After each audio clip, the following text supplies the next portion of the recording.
Irmãos, a graça e a paz do Senhor Jesus esteja com cada um de vocês. Que bom, nós estamos aqui esta manhã para juntos a gente ter um tempo de meditarmos na palavra de Deus. Hoje nós estamos encerrando mais uma série de mensagens aqui da Igreja do Alto, muita calma nessa alma.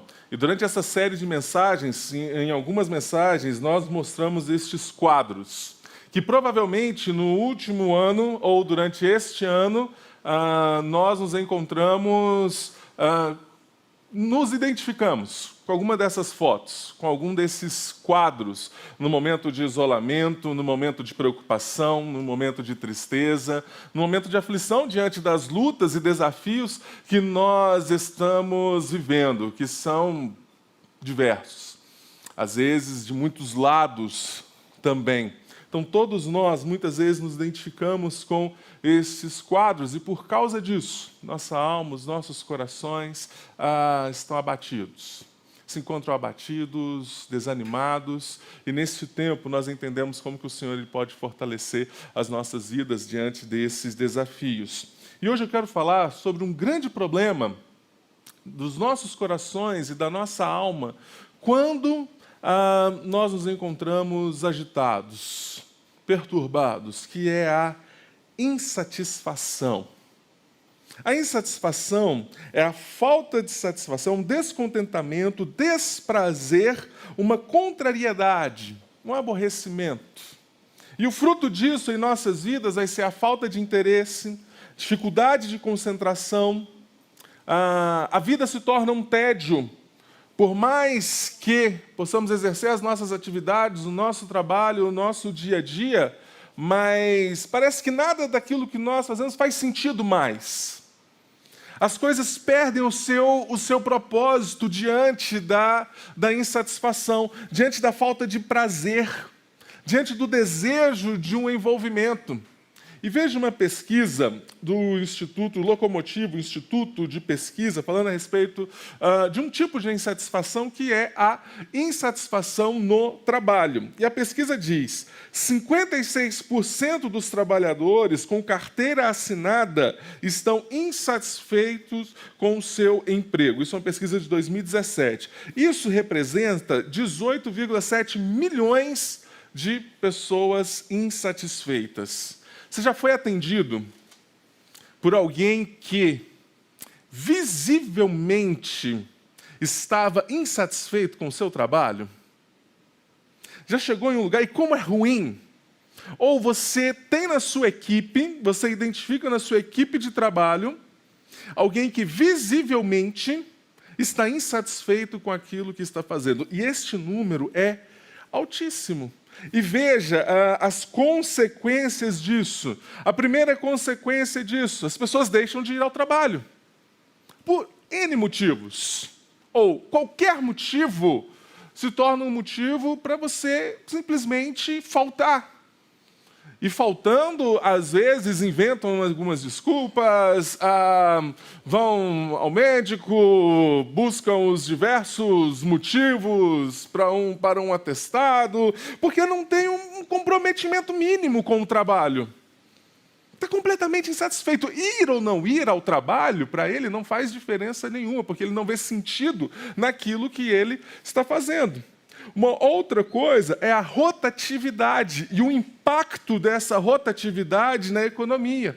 O economista Renato Meirelles ele vai dizer: combater o turnover das empresas é um dos grandes desafios para a construção da produtividade no Brasil.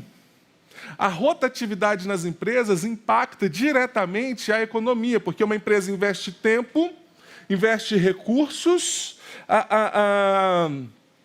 dedica para treinar você para uma determinada função e, de repente, as pessoas simplesmente mudam com uma extrema frequência.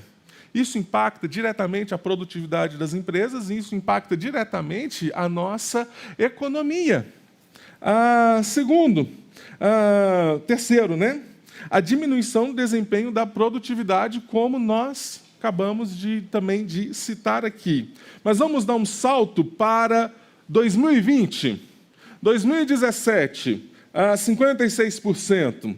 2020, 92% dos brasileiros desejam mudar de emprego. Uma pesquisa da Cato. E aí a Cato diz que isso se dá por conta de uma insatisfação em seus postos de trabalho. Não estão contentes. Isso é algo preocupante. Mas isso é um exemplo de insatisfação dentre tantas. Mas você já conheceu alguém que parece que nunca está satisfeito? Nada na vida é suficiente.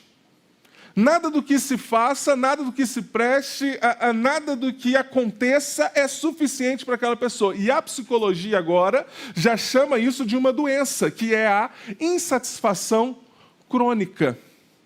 A psicologia identifica isso já como uma doença. E veja o resultado disso. São pessoas que se queixam constantemente, com tudo que acontece.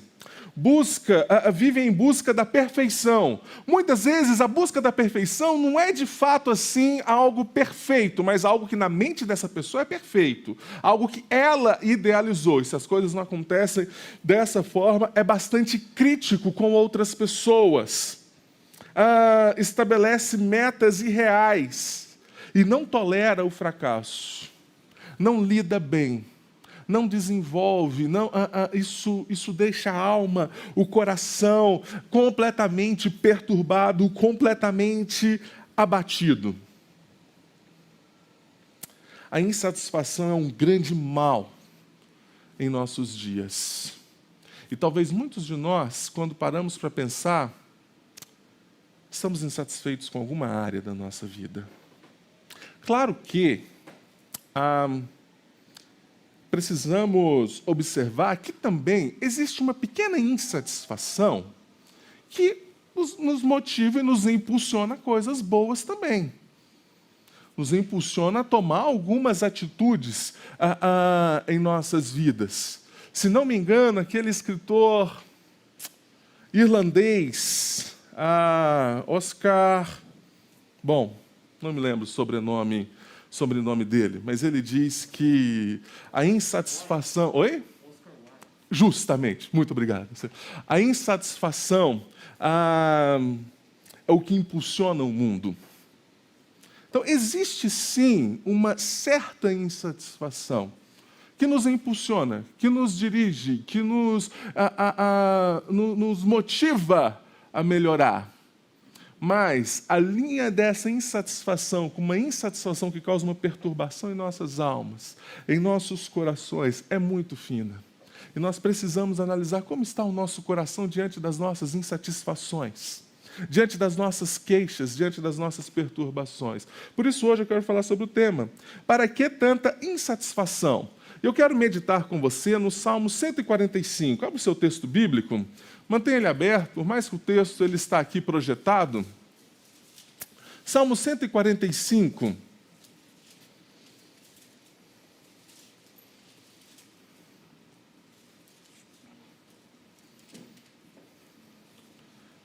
Salmo 145, mais uma vez um salmo de Davi. A palavra do Senhor, ela diz: exaltar-te-ei, ó Deus e meu Rei. Bendirei o teu nome para todo sempre. Todos os dias te bendirei e louvarei o teu nome para todo sempre. Grande é o Senhor e muito digno de ser louvado. A sua grandeza é insondável. Uma geração louvará a outra geração as tuas obras e anunciará os teus poderosos feitos.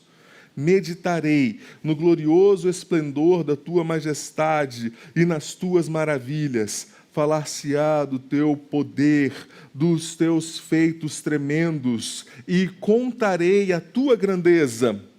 Divulgaram a memória de tua muita bondade e com júbilo celebrarão a tua justiça. Benigno e misericordioso é o Senhor, tardio em irar-se e de grande clemência. O Senhor é bom para todos e as tuas ternas misericórdias permeiam todas as tuas obras. Todas as tuas obras te renderão graças, Senhor, e os teus santos te bendirão. Falarão da glória do teu reino e confessarão o teu poder, para que aos filhos dos homens se façam notórios os teus poderosos feitos e a glória da majestade do teu reino.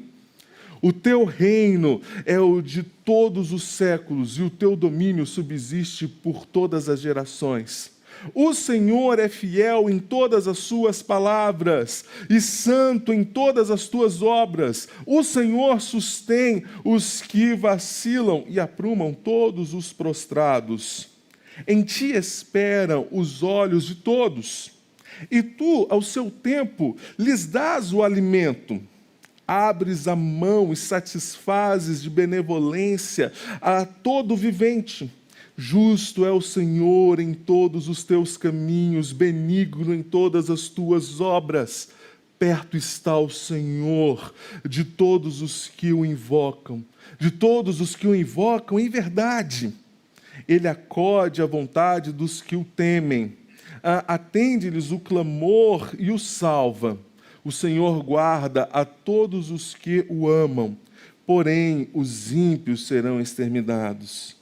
Profira a minha boca louvores ao Senhor, e toda a carne louve o seu santo nome para todos sempre. Amém. Vamos orar.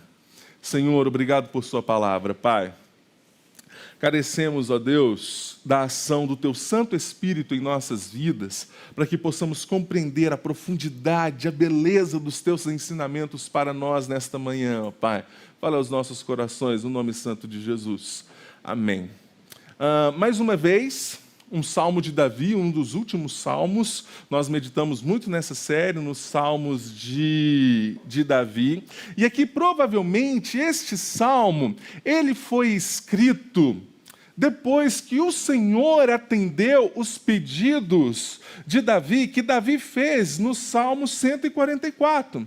Veja exemplo no Salmo 144, entre o versículo 9 e o versículo 6, o que Davi ele vai dizer: despede relâmpagos e dispersa os meus inimigos.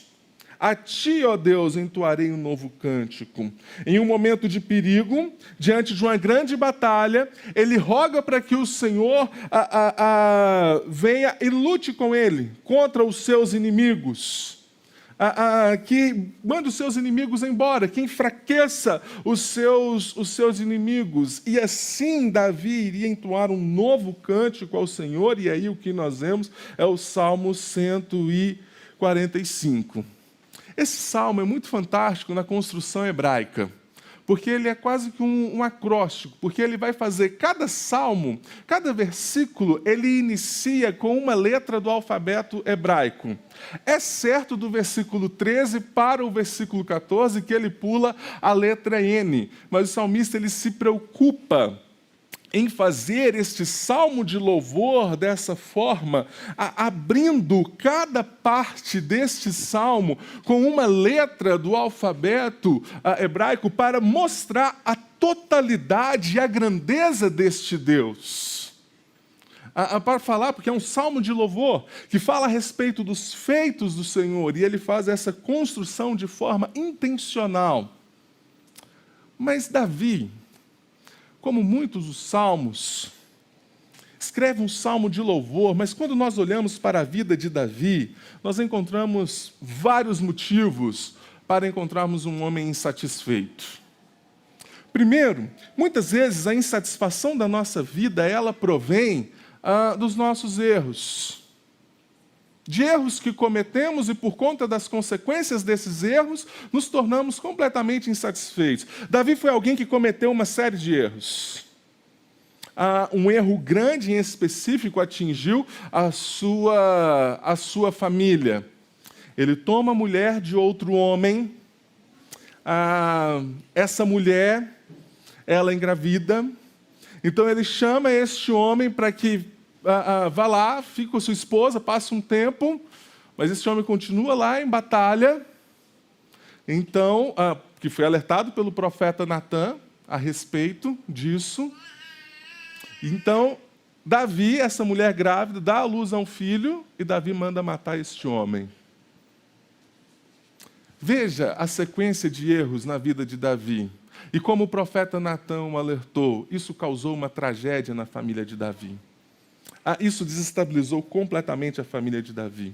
Mas antes, perdeu seu melhor amigo, o seu antecessor o perseguia e queria matá-lo, mais ainda, os seus irmãos não acreditavam em Davi. Era alguém que não tinha, assim, que não gozava de uma certa credibilidade diante das batalhas. Quando todo o povo, toda a nação de Israel amedrontada diante dos filisteus, eles enviam um gigante. Todos os homens amedrontados, e Golias todos os dias se colocava a desafiar o povo de Deus, e nenhum dos homens tinha coragem de se levantar e lutar contra Golias. Um certo dia, o pai de Davi envia: vai lá, Davi, leva essa cesta aqui para os seus irmãos, com um pouco de queijo, alguns alimentos, vai lá na batalha, entrega para eles. Quando Davi chega lá, os seus irmãos olham para ele: o que você está fazendo aqui, Davi? Olha o seu tamanho, quase que diz assim, nem tamanho de gente você tem. E você está aqui, o que você quer fazer? Aí Davi olha, escuta o que Golias está falando e fala: ei, quem que é este para afrontar o povo de Deus? E os irmãos dele olham: Davi, olha para você. Você não vai com quem você acha que é, Davi? Um homem que ao longo da sua história tinha diversos motivos para nutrir um coração insatisfeito. Por conta dos seus erros, da falta de credibilidade que as pessoas tinham nele, entre outros tantos motivos. Mas contra a insatisfação do coração, Davi desenvolve, resolve nutrir em sua vida, em seu coração, uma vida de louvor. E contra a insatisfação dos nossos corações, precisamos nutrir em nossas vidas uma vida de profundo louvor e gratidão ao Senhor. E veja o que Calvino, a respeito deste texto, ele vai falar. Ao falar sobre a grandeza de Deus como imensurável, ele sugere que só louvamos a Deus corretamente quando nos enchemos e somos dominados por uma admiração extasiante da imensidão do seu poder. Só podemos ter uma vida de louvor que colabora para que os nossos corações não fiquem mergulhados em uma completa insatisfação quando conhecemos a este Deus de forma profunda. E conhecendo a este Deus, nutrimos em nosso coração uma admiração para com este Deus. Por isso, para que tanta insatisfação? Se temos um Deus que é grandioso. Veja do versículo 1 ao versículo 6. A partir do versículo 1, Davi começa: Exaltar-te-ei, ó Deus meu e Rei, bendirei o teu nome para todo sempre. Sabe o que nós precisamos, de fato, diante das nossas insatisfações, olhar para o nosso coração e reconhecer a deidade de Deus. Reconhecer quem Ele é. Que é Deus. Aqui, provavelmente, quando nós olhamos para o contexto, Deus atendeu a Davi em seu desejo que ele clamou e deu a vitória para Davi diante de uma batalha. Davi, como um rei vitorioso, poderia chegar diante do seu povo e dizer: olha, como nós fomos vitoriosos. Eu fui à frente dessa batalha, direcionando o meu povo e nós vencemos. Mas não é isso que Davi faz. Davi entrega os créditos aos feitos de Deus, aquilo que Deus fez. Ele é o rei. Ele é quem dirigiu todas as coisas. Ele é que fez esse grande feito. Ele é o Deus e o rei sobre minha vida. O grande rei Davi, reconhecendo o senhorio, o reinado de Deus sobre a vida dele.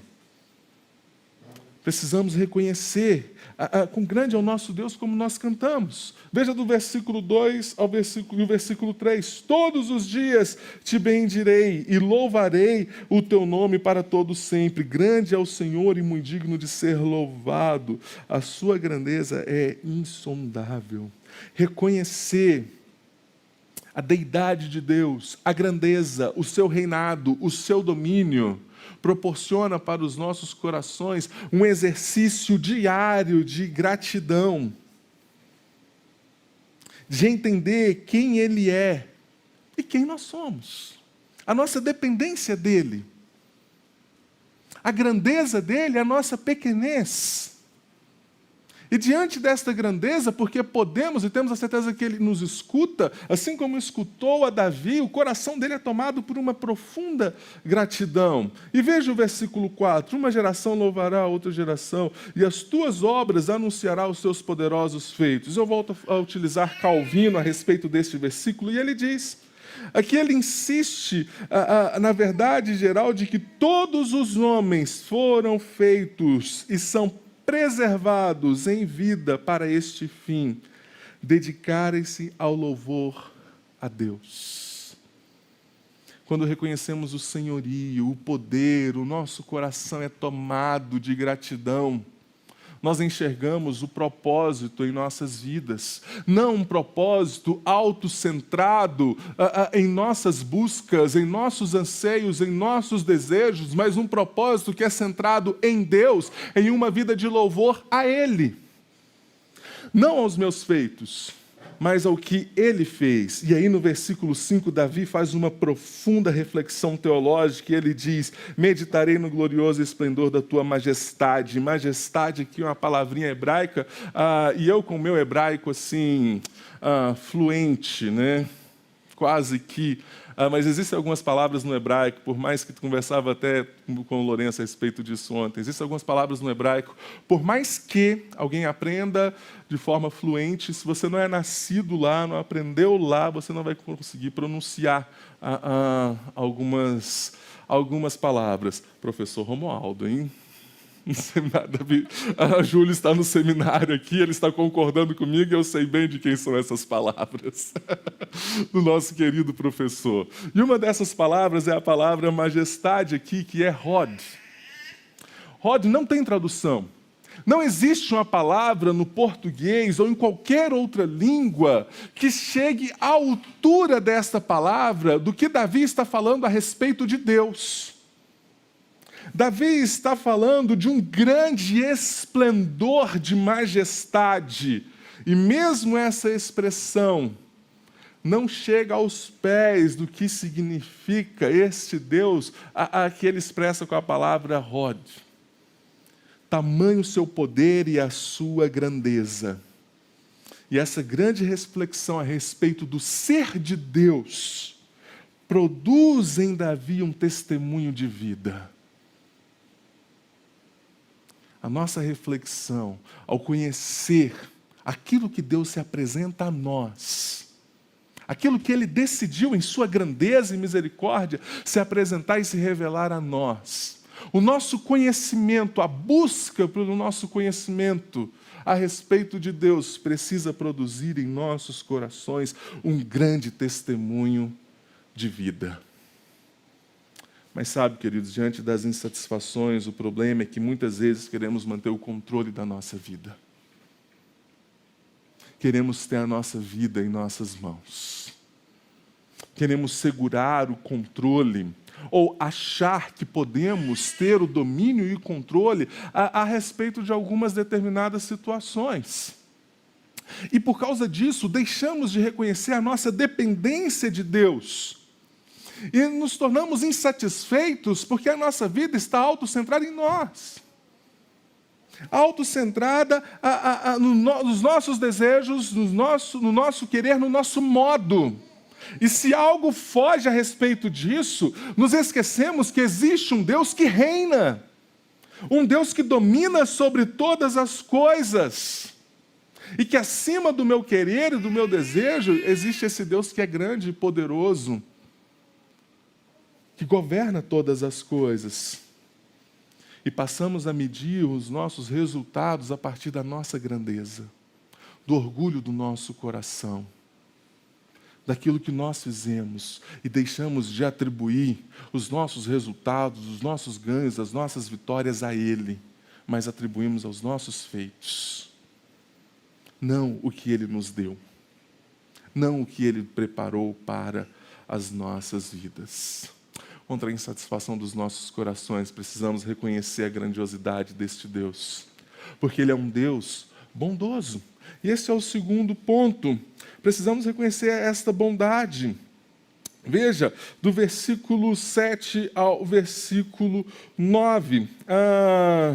Divulgar a misericórdia de tua muita bondade, e com júbilo celebrarão a tua justiça. Benigno e misericordioso é o Senhor, tardio em irar-se, grande e de grande clemência. O Senhor é bom para todos, e as tuas ternas misericórdias permeiam todas as suas obras. Aqui Davi está dizendo que os filhos de Deus irão anunciar este testemunho, quase que gritar as tuas boas obras. É falar a respeito da bondade de Deus, porque Ele é bom, Ele é misericordioso, porque Ele é misericórdia, Ele é clemente. A clemência, a palavra clemência significa que os olhos de Deus se voltaram para as nossas vidas, que a graça dEle, nós somos alvos da graça dEle, por isso perdoados por Ele. E essa é a grande bondade de Deus para as nossas vidas. Esse é o grande feito de Deus para as nossas vidas. Segue-se o versículo, do versículo 10 ao versículo 12. Todas as tuas obras te renderão graças, Senhor, e os teus santos te bendirão. Falarão da glória do teu reino e confessarão o teu poder, para que os filhos dos homens se façam notórios os teus poderosos feitos e a glória da tua majestade e do teu reino. Quando percebemos o tamanho dessa bondade, o tamanho desta misericórdia, não tem como não dar testemunho, não tem como falar a respeito, não tem como reconhecer este privilégio. E aqui o salmista ele vai usar, aqui no final do versículo, palavra poder, aqui no final do versículo 12, a tua glória, o teu reino, confessarão o teu poder. Poder aqui é uma outra palavra que também é difícil uma tradução, que é burad. Burad está sempre associado ao Deus que é Rod, a esse Deus que é grande. Esse Burad é algo assim, um Deus valente, um Deus forte, um Deus grande, um Deus capaz de grande obra por nossas vidas. Este é esse Deus poderoso, esse é esse Deus majestoso. E quando olhamos a obra dele em nossas vidas, reconhecemos esse grande privilégio. Sabe qual é o problema de um coração insatisfeito, queridos? Muitos insatisfeitos não têm nada de bom para falar, porque ainda não perceberam a bondade de Deus. Às vezes você pode olhar para a sua vida e falar assim, mas Bernardo, olha, deixa eu te contar a minha história. É uma história repleta de erros, é uma história repleta de fracassos, é uma história repleta de descrédito das pessoas. Veja, se eu não tenho motivo para ter um coração tomado por insatisfação. Mas deixa eu falar a respeito do que Deus fez por você, então. Da grande obra de Deus por sua vida. Do grande amor de Deus para os nossos corações. Diante desta obra, da obra do Filho de Deus, de Cristo Jesus, o que Ele fez por nós, do alto preço que Ele pagou por nossas vidas, da grande obra que Deus completou em seu Filho na cruz, os nossos corações não podem ser tomados de insatisfação, porque Ele pagou um alto preço por nossas vidas. E por causa disso, anunciar esta bondade, falar a respeito não das nossas obras, mas do que Ele fez por nós, precisa se tornar um exercício. Falar a respeito da bondade de Deus é o melhor exercício contra a insatisfação do nosso coração. Acordou insatisfeito um dia, triste, completamente insatisfeito com a vida, Prega o Evangelho para você. Prega o Evangelho para você mesmo. Fale a respeito daquilo que Cristo Jesus fez por você. Perceba com quão grande amor Ele te amou. E você não terá um dia insatisfeito. Porque não tem como. Diante do amor e da graça dEle, da bondade dEle para com as nossas vidas. Terceiro, diante dessa insatisfação, precisamos lembrar que Deus é justo. Veja do versículo 13 ao versículo 14. O teu reino é o de todos os séculos, e o teu domínio subsiste para todas as gerações. E aqui no versículo 13, essa expressão é de alguém que anda com o Senhor, de alguém que conhece o Senhor profundamente, de alguém que dá testemunho do teu reino, de alguém que dá testemunho desta jornada, desta caminhada. Versículo 14, versículo 14, o Senhor sustém os que vacilam e aprumam todos os prostrados. É o Senhor quem sustenta. Nós não precisamos, querido, ficar olhando para as nossas vidas, para as nossas insatisfações, o que deixamos, o que não temos, o que temos. Ou o que outro tem e eu não tenho, porque é Ele quem dá. Porque é Ele quem acrescenta dia após dia.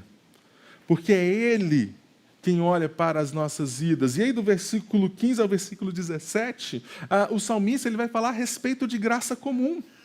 E veja, aquela graça que atinge a todos os homens. Os filhos de Deus e aqueles que não são. Veja, em ti esperam os olhos de todos. E tu, ao seu tempo, lhes dás o alimento. Abres a mão e satisfaz de benevolência a todo vivente. Justo é o Senhor em todos os teus caminhos, benigno em todas as tuas obras. Jesus fala a respeito de graça comum no Evangelho de Mateus, porque Ele faz nascer o sol sobre os maus e bons, e vir chuva sobre os justos e injustos. Isso é algo que você pode comprovar aqui. A chuva, quando está chovendo, você pode observar que também chove na vida do seu vizinho. E a chuva que cai no seu vizinho não é mais forte, às vezes, do que a chuva que cai na sua casa. Ou o sol mais quente. É igual. Porque o Senhor é justo. Ele está falando a respeito de graça comum. E como o Senhor está atento aos homens. Como o Senhor abre as mãos e dá e sustenta a esses também. Mas a grande questão é que nos contentarmos em dizer que justo é o Senhor em todos os seus caminhos, é algo que confronta os nossos corações. Porque muitas vezes nós dizemos, não é possível. Não é possível que eu recebi isso. Não é possível que eu não tenho. Não é possível que isso não aconteceu comigo. Não é possível. Mas devemos lembrar que o Senhor é justo em todo o tempo. E do versículo 15 ao versículo 17, ele vai falar a respeito da bondade do Senhor, referindo a essa justiça. O Senhor é bom em todo o tempo. Em todo tempo Deus é bom. Por mais que a situação seja conturbada e diversa, Ele é justo e bondoso para conosco. E o problema da nossa insatisfação é que muitas vezes o nosso coração, à medida daquilo que temos, é a partir do outro, não a partir daquilo que Deus nos deu. É a partir do que outro tem, não do que a partir daquilo que Deus acrescenta em nossas vidas. Olhamos para que o outro tem, às vezes o ímpio, aquele que não serve ao Senhor, e às vezes ficamos indignados. Mas sabemos que é o Senhor quem acrescenta em nossas vidas. E Ele sabe do que precisamos. Porque todas as coisas cooperam para o bem daqueles que amam a Deus segundo o seu propósito. E qual o propósito do Senhor para as nossas vidas? Uma vida de louvor a Ele. E Ele vai fazer de tudo para colaborar, para que possamos viver esta vida. E é isso, que Ele é quem dá, e Ele é quem tira.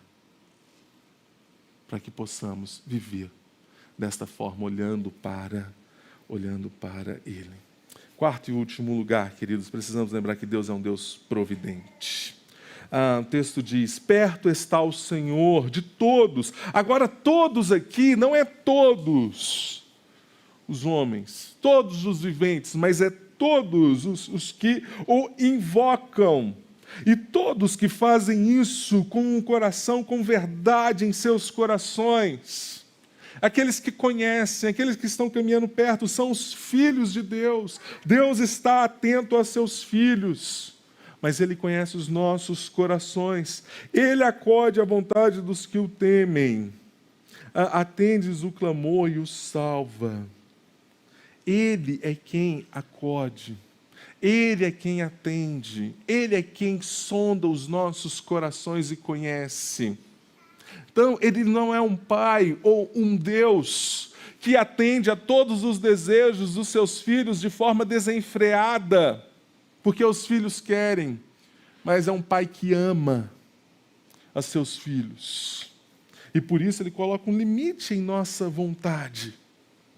O limite em nossa vontade é aquilo que glorifica e louva a este Deus. E aí o versículo 5, o Senhor guarda a todos os que o amam. E aí a relação de temor a Deus se torna uma relação de amor.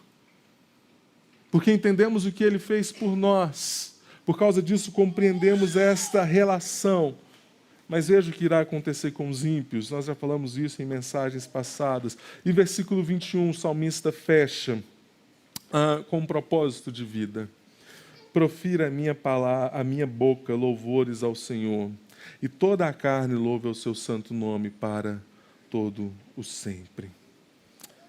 Às vezes somos tomados por insatisfação, queridos, por conta de uma falta de fé em nossos corações.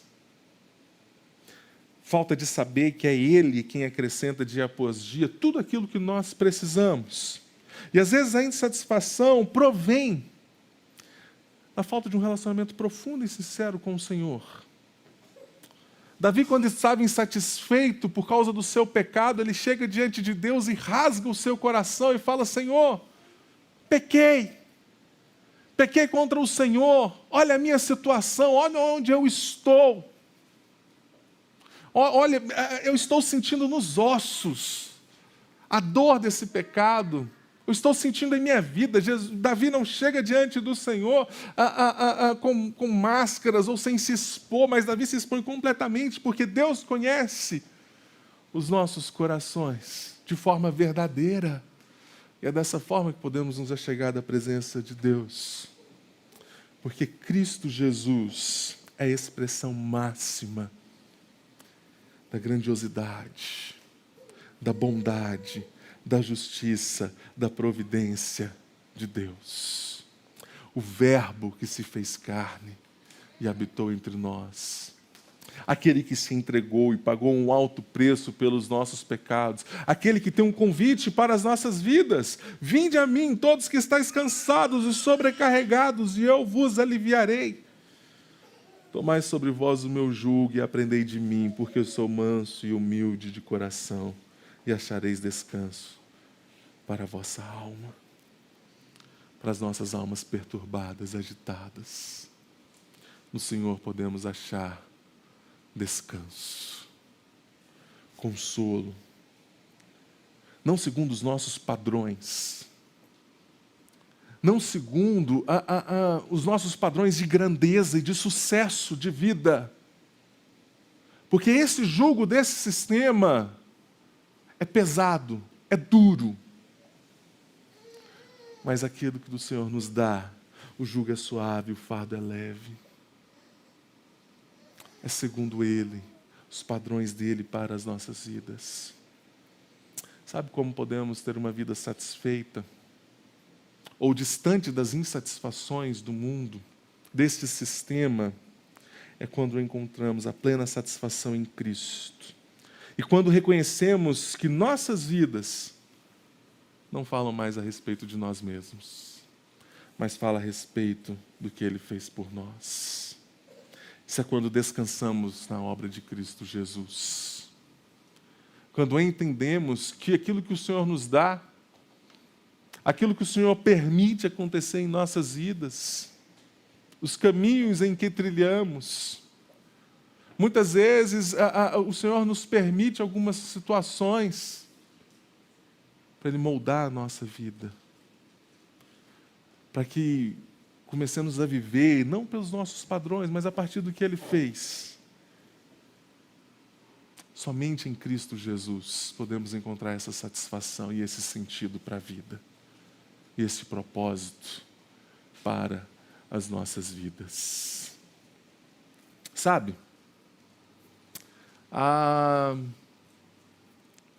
Em março do ano passado, antes do primeiro culto público aqui em nossa igreja, lembro que nós iniciamos uma série de mensagens aqui e eu falei a respeito de Esté.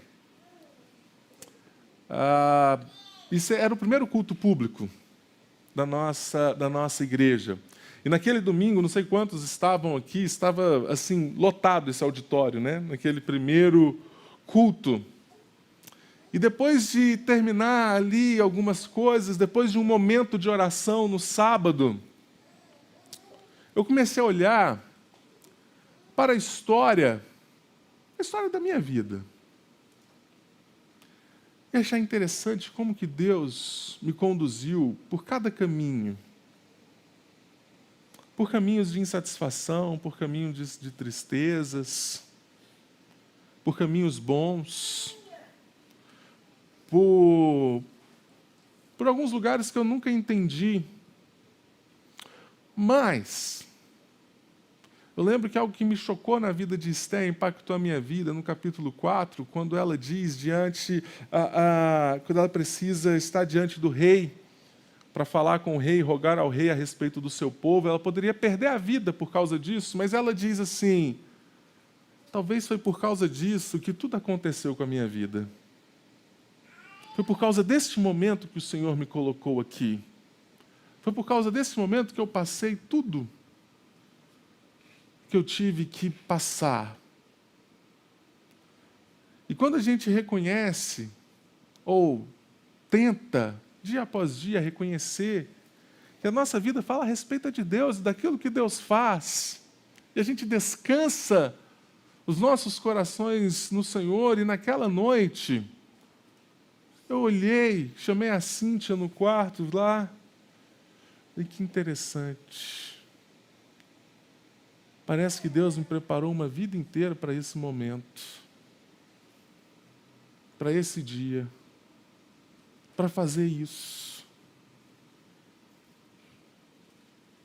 Nós não sabemos por completo os planos de Deus para as nossas vidas. Ele acrescenta dia após dia. Nós somos filhos dele. E Ele nos amou com profundo amor, que entregou o seu Filho para pagar o preço dos nossos pecados, nos chamou para dar uma nova vida. O que nós temos e possuímos é porque Ele acrescentou. E se não temos, porque nós não precisamos. Porque aquilo que é de mais importante nós temos é Cristo, o nosso Salvador. Aquilo de mais precioso, aquilo que traz satisfação para as nossas vidas, aquilo que traz calma para a nossa alma, é Ele. Não é a nossa história, mas é a história dEle. Do que Ele está fazendo e como nós fazemos parte desta história. E como Ele nos colocou e Ele nos encaixou em determinados lugares para que possamos fazer parte da história que Ele já escreveu, do que Ele já fez. E porque reconhecemos que fazemos parte, que as nossas vidas não é a respeito de nós, mas as nossas vidas é fazer parte do que Ele fez por nós. Até o grande dia do Senhor. Aí, queridos, em nossos corações não há lugar para insatisfação.